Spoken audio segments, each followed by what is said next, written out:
Big boss house లో బేబక్కే రచ్చ చేసింది అనుకుంటే బేబక్క సైలెంట్ గానే ఉంది. పక్కన సోనియా అంట, వాళ్ళమ్మ జీవితం పెద్ద వస, పెద్ద నస, పెద్ద సోది. ఒక చిన్న విషయాన్ని 10 నిమిషాలు నాన్ స్టాప్ గా సుడుగుడు సుడుగుడు సుడుగుడు.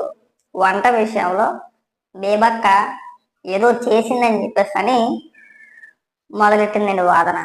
ఎంతమంది చెప్పినా, ఎన్ని రకాలుగా చెప్పినా, ఇప్పుడు టాస్క్ అయితే ఏం చేయాలి, తినాలా వద్దా, ఇర్రెస్పాన్సిబుల్ గా ఉంటే ఎలాగా?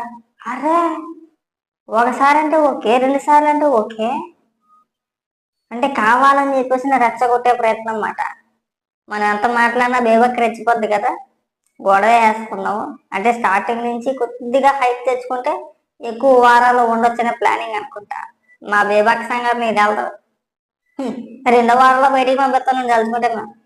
అర్థమైందా? కాబట్టి మా బేబక్ చొరికి రావద్దు. సైలెంట్ గా మన పని మనం చేసుకుంటే వెళ్ళావా? చూసావా, నువ్వు అంతసేపు మాట్లాడినా, అంత వాగుడు వాగినా మా బేబక్ నాకు దేకిందా? దేకని కూడా దేకలా.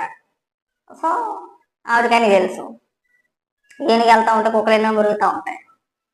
ఆ ప్రతి కుక్కకి రెస్పాన్స్ అవ్వాల్సిన అవసరం లేదు. సో నేను సామెత చెప్పా.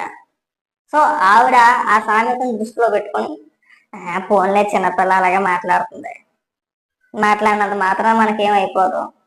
ఇప్పుడు అనవసరంగా మనం ఒక మాట అన్నామంటే కావాలని చెప్పి గొడవ ట్రై చేస్తుందని చెప్పేసి అని దీపక్కి అర్థమైంది.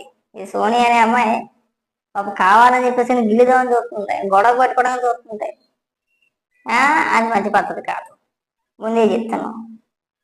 మీరు అనవసరంగా కాంట్రవర్సీకి వీళ్ళు రెచ్చకూడదంటే మీరు 2 వారాలు బయటికి పంపిస్తాం, గుర్తుపెట్టుకుని బాగా.